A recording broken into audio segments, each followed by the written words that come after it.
Hello, everyone. It's Marv here with another real estate update for the month of October. I recently had some clients who were featured in a Canadian press article called Canadians Opt for Longer Commutes as Home Prices Grow in the Suburbs. We had recently sold their home in St. Catharines, and in the article, they discussed their motives for a pending move 25 kilometers further south along the QEW towards Fort Erie. It's a transition that was made much easier by this growing phenomenon called telecommuting. Well, telecommuting, as you know, is certainly not new, but it's been normalized during the C-19 and pandemic and the accompanying lockdowns, and it simply means to make better use of the internet, emails, phones, and tools of this nature in order to be able to work from home. Well, incredibly, in that same article, there's this reference to a guy named Al, who's a school teacher working in Toronto. He fell in love with and purchased a property also in Fort Erie. Well, it now seems telecommuters like Al are increasingly willing to look much further afield for a home and are taking on ridiculous drives to work. In Al's case, over an hour and a half in each direction when they do need to appear in person. Much further than I think people in the past would have considered doable.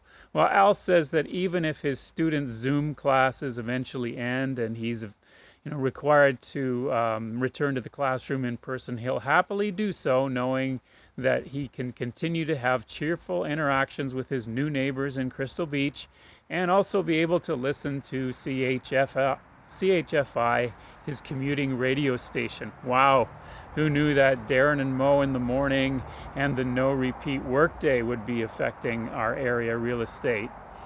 Well, in my previous updates, I have not focused so much specifically on southern Niagara municipalities, places such as Fort Erie, Port Colborne, and Welland. Nevertheless, recent big drops in their unsold real estate inventory is certainly worth noting. Months of inventory is the tool that I like to use when estimating the number of homes still in stock. Well, any number lower than 4 months would create the possibility of rising home prices. Using our most recent stats for the month of September, Fort Erie was a 2.1, Port Colborne 1.9, and Welland had a meager 1.2 months of unsold inventory, where if you had no new homes being listed, and realistically that would never happen, but if you had no new homes being listed and based on the rate at which houses are currently selling, we'd have nothing left. Well, anecdotally, these numbers also square with what I'm hearing from fellow real estate agents. I have a colleague who works that region more regularly tell me that normally he carries 10 to 12 property listings through the summer months, while now he's down to 2 or 3.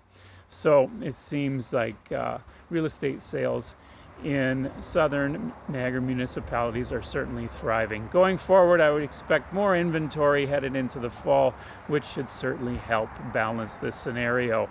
Message me if you're interested in buying or would like a free market evaluation of your home. Remember, there's no pressure.